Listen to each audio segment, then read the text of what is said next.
नमस्कार दोस्तों, आप देख रहे हैं खबरें आज। आज हम मौजूद है सिंधेगढ़ से बुलेट पाटिल जी, जहां पर एक उम्मीदवार है, उनसे बात करेंगे किस तरह से लोग आपसे रुकेंगे। सर, क्या कहेंगे? आप एक अतिरिक्त उम्मीदवार हैं शिवसेना गढ़ से, सिंधेगढ़ से, क्या कहेंगे सर? सबसे पहला आपने न्यूज का स्वागत करता हूँ। मुझे शिवसेना एकनाथ जी शिंदे साहब, बीजेपी आणि आरपीआय गट, आठवले गट यांच्या माध्यमातून, यांच्या हेतूतून मला या वेळेला 2024 ची विधानसभा लढण्याचं जे मुख्य कारण आहे, त्या कारण लक्षात घेऊन मला या ठिकाणी तिकीट दिलेली आहे। म्हणून या विभागात मी विधानसभा लढवत आहे। विधानसभा लढवायचं मुख्य कारण गेली 15 वर्ष, 15 का गेली 30 वर्ष या विभागाचा विकास तर झालेलाच नाही।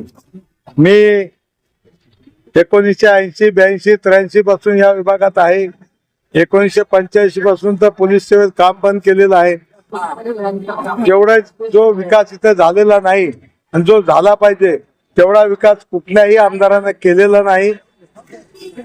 आता जे विधायक आहेत, ते विधायक गेली 15 वर्ष त्या विभागात काम करतात। पण 15 वर्षाचा इतिहास जर बघितला तर त्यांचा आलेला आमदार विकास निधी हा कुठे लागला याची काय कल्पना तसा काय दिसूनच येत नाही। आता परत आले, त्या विभागात 10 वर्ष आमदारकी केलेली आहे, ते सुद्धा या विभागात लढायला आलेले आहेत। दोघंही या विभागात येतात, लढतात आणि नशामुक्तीवरचं काम बोलतात। आता नशामुक्ती गेली 15 वर्ष माझ्या ह्या विभागामध्ये आमदार होते, त्यांनी बंद का केली नाही? ते बी विधायक आहेत, प्रशासनाचा एक हिस्सा आहे, पण 15 वर्ष त्यांनी बंद केली नाही। त्याचप्रमाणे 10 वर्ष त्या चिता कॅम्प मध्ये पोलीस स्टेशनला चौकशी करा, कुठल्याही माध्यमांचा चौकशी करा तुम्ही। तिकडे सुद्धा लहान लहान मुलं नशे करून किती लोकांचा बळी घेतलेला आहे। पण हे प्रकरण चालू असताना हे आपल्या विधानसभा क्षेत्रामध्ये करू शकले नाही। आणि इथं आल्यापासून, निवडणूक लढवायचं सुरू झाल्यापासून नशामुक्ती करणार, नशामुक्ती करणार, हे नशामुक्ती काय करणार आहेत? हे नशामुक्ती करूच शकत नाही। आणि तुम्हाला जास्ती जर चौकशीच करायची असेल तर त्यांच्याकडं वरपासून खालपासून लक्ष द्या आजूबाजूला। नशा विकणारे, नशा करणारे कोण आहेत, काय आहेत हे आपल्याला दिसून येईल। त्यांचा जो आवाज आहे फक्त नशामुक्ती फक्त बुलेट पाटीलच करू शकतो।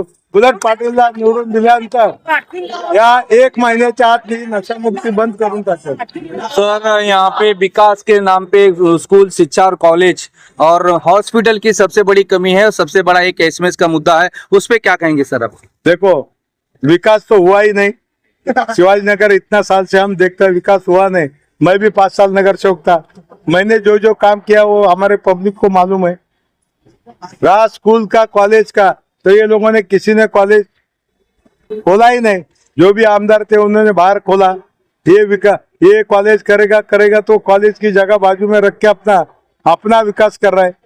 और मैं इतना वादा करता हूँ, लेडीज बच्ची के लिए, लेडीज स्कूल के लिए कन्या शाह, मराठी में कन्या शाह, कन्या कॉलेज के लिए मैं, अगर चुन के आता है, मुझे चुन के तुम देता है तो मैं कन्या शाह ओपनिंग करूंगा, ये आश्वासन देता हूँ। सर, चुनाव के माहौल में सभी लोग अपना दावा करते हैं, मैं ये करूंगा वो करूं। जाने के बाद आज 15 साल से आमदार है, उन्होंने गुंडागर्दी, नशा, हत्या जैसी लोगों को, और लैंड जो जिहाद है आपका मामला बनता है, जो जगह का जो सबसे बड़ा एक कब्जा हुआ है जगह को लेकर, उसके बारे में क्या कहेंगे? अभी देखो, जो भी खाली जगह उन लोगों ने कब्जा किया है, विकास के नाम पे ये पब्लिक को गुमराह कर रहे हैं। और जो रहेगा भाई विकास तो कर नहीं सकते। मैं वादा करता हूँ शिवाजी नगर का काया पलट करूँ दे। शिवाजी नगर जो ऐसा क्षेत्र है वो बम्बई क्षेत्र के अंदर एक अलग क्षेत्र बनूंगा। नशा मुक्ति ये कभी जिंदगी में दोनों भी बंद नहीं कर सकता है। नशा मुक्ति मैं ही करूंगा क्यों, मैं स्थानिक उम्मीदवार हूँ। ये दोनों ही स्थानिक उम्मीदवार नहीं है। ये अपना गांव का पब्लिक है, मेरा ये पब्लिक है, वो पब्लिक है, ये नाम के पब्लिक को गुमराह कर रहे और अपना विकास कर रहे खुद का। ये लोग विकास कभी कर ही नहीं सकता क्योंकि मैं स्थानिक हूँ। और अगर देखना क्या विकास करेगा तो उनका वर्कशीट देखो, चार्जशीट देखो, कुछ भी देखो, मैं मेरे निष्कलंक तू, मेरे आंख पे मेरे बदन में एक भी केस नहीं, लेकिन उन लोग का सब चेक करो। सर कहीं ना कहीं जो ये दाऊद से संबंध बताया, नवाब मलिक जी का दाऊद से संबंध, और उसके बाद जेल में थे उसी मनी लॉन्ड्रिंग के बारे में, तो क्या लगता है कि ये बीजेपी का तो गठबंधन अजीत सरकार का है, तो क्या लगता है कि कितना मुसलमान उनके ऊपर जाएंगे वोट को लेके, क्योंकि मुसलमान की बहुबल इलाका माना जाता है, तो इसके लिए वो उसकी लड़ाई। मुसलमान का बहुबाली इलाका अगर माना भी जाता है तो मैं भी गेला 35 साल से इधर है ना, मेरे में मुस्लिम बांधव मेरे दोस्त है। मेरे में मैं जब 2007 को चुनाव लड़ा था तो मेरा मतदार संघ जो ना मुस्लिम बांधव था, एक नहीं बोलेगा 5% खाली हिंदू बांधव था, 95% तो मुस्लिम बांधव है ना। तो मुस्लिम बांधव ने मुझे जिता के दिया है ना, और मुझे जिता के देने के बाद उनको मालूम है, मैंने भी पुलिस सेवा किया, पब्लिक सेवा किया ना, तो मेरा भी अनुभव है। ये कितना भी अपना गाँव चिल्लाएगा तो उनका गाँव उनको साथ नहीं देगा थोड़ा बहुत देगा, लेकिन मेरा गाँव है, मैं स्थानिक है, शिवाजी नगर ही मेरा गाँव है। और 5 साल चुनाव लड़ा, 5 साल के बाद कई चुनाव लड़ा, मैं हार भी गया, लेकिन मैं शिवाजी नगर का जमीन छोड़ के भागा नहीं, अन्ना भागूंगा। क्या अपील करेंगे जनता से आप? जनता से अपील यही की करेगा, विकास करूंगा। दूसरी बात है लाइट का बारे में, मैं 150 यूनिट लाइट का फ्री करूंगा, 150 यूनिट लाइट का फ्री करूंगा। लाड़की बहन योजना में हमारे सरकार ने 1500 रुपया दिया था, तो अभी ये सरकार ने, अभी एकनाथ शिंदे साहब मुख्यमंत्री सरकार ने अभी 2100 रुपया किया है। तो वो जो ये विभाग में जो कुछ सुविधा करना चाहिए उतना पूरा सुविधा मैं करूंगा। इनके बहकाव में पब्लिक आएंगे नहीं, मुझे मालूम है, पब्लिक ने भी देखा है 365 दिन में रात को 3 बजे तक अगर किसको फोन मारता है और कोई समाज सेवक के नाम पे अगर मुझे फोन मारा तो वो फोन में उठाता है।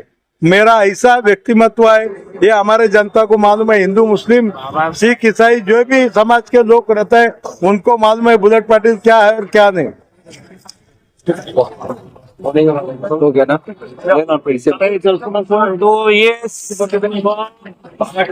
सिंधीगढ़ से बुलेट पाटिल थे जो 171 विधानसभा से चुनाव मैदान में उतरे हैं, और यहाँ पर 2 दिग्गजों की लड़ाई है, और तीसरे दिग्गज बुलेट पाटिल जो स्थानीय आमदार यहाँ पर उतारा गया। तो कहीं न कहीं जनता का एक सबसे बड़ा सवाल उठता है कि यहाँ पर नशा और शिक्षा और सालाब हेल्थ के लिए बड़ी एक चुनौतियों को लेकर जो बुलेट पाटिल यहाँ पर अपने वादे को क्या जीतने के बाद अपना वादा करेंगे। ये आने वाला 20 तारीख को जो मतदान होने वाला है उसमें पब्लिक इन लोगों को बताएगी कि किस तरह से उन्होंने 15 साल के अंदर अपना बेटा और बाप और माँ को तड़पते हुए इस 171 विधानसभा में देखा है। कहीं न कहीं बड़े पैमाने पर यहाँ कांटे की टक्कर की लड़ाई मानी जाती है, जिसमें नवाब मलिक है आमदार और सिंधीगढ़ से बुलेट पाटिल जी हैं। तो कहीं न कहीं एक सबसे बड़ी टक्कर की लड़ाई है। आने वाला जो समय होएगा पब्लिक बताएगी कि किसको कितना वोट दिया जाएगा और कौन विजयी होगा।